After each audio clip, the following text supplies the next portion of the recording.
آپ کو اللہ کے نیک لوگوں کے ساتھ محبت ہے، انہی کے ساتھ حشر ہوگا۔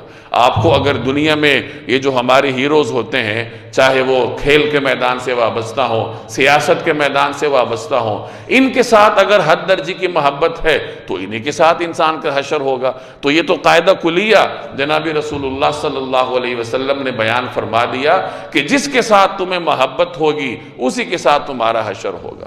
تو یہاں اللہ جل جلالہ نے اپنے نیک بندوں کی تعریف فرمائی ہے کہ میرا نیک بندہ کون ہے اور اس کو کمالات کیا حاصل ہیں، اس کا ذکر ان 3 آیات میں ہے۔ تو فرمایا الا ان اولیاء اللہ لا خوف علیہم ولا هم یحزنون، کہ یاد رکھو جو اللہ کے دوست ہیں انہیں نہ کوئی خوف ہوگا نہ وہ غمگین ہوں گے۔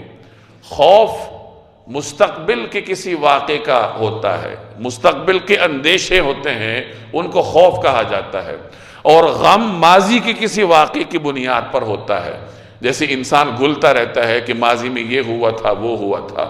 جو اللہ کے نیک بندے ہیں انہیں نہ مستقبل کے اندیشے ہوتے ہیں اور نہ وہ ماضی کے کسی واقعے پر پشیمان ہوتے ہیں، اور اس کا تعلق دنیا سے ہے۔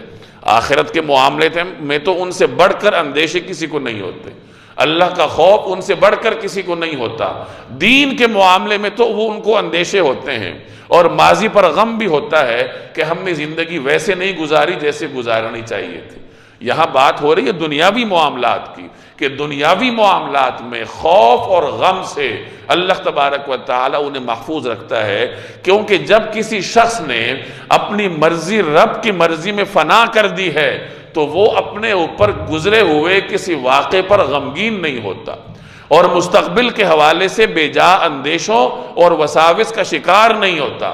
اس کو معلوم ہے کہ جو کچھ ہے میرے رب کی مرضی سے ہوگا۔ اللہ جل جلالہ کے ہر فیصلے پر وہ راضی ہوتے ہیں۔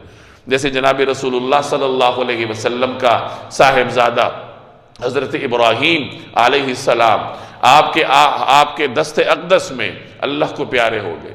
جناب رسول اللہ صلی اللہ علیہ وسلم کے مبارک آنکھوں سے آنسو بہنے لگے، تو جو صحابہ کرام ساتھ تھے وہ ذرا حیران ہوئے، ان کی نگاہ میں پیغمبر اس کی آنکھوں سے آنسو کیوں بہیں گے ایسے واقعے پر؟ تو انہوں نے پوچھا کہ یا رسول اللہ آپ کی آنکھوں میں آنسو؟ تو رسول اللہ صلی اللہ علیہ وسلم نے فرمایا العین تدمع والقلب یحزن، کہ آنکھ جو ہے وہ آنسو بہاتی ہے اور دل جو ہے وہ غمگین ہے، لیکن ہم زبان سے وہی کہیں گے کہ جس سے ہمارا رب راضی ہو۔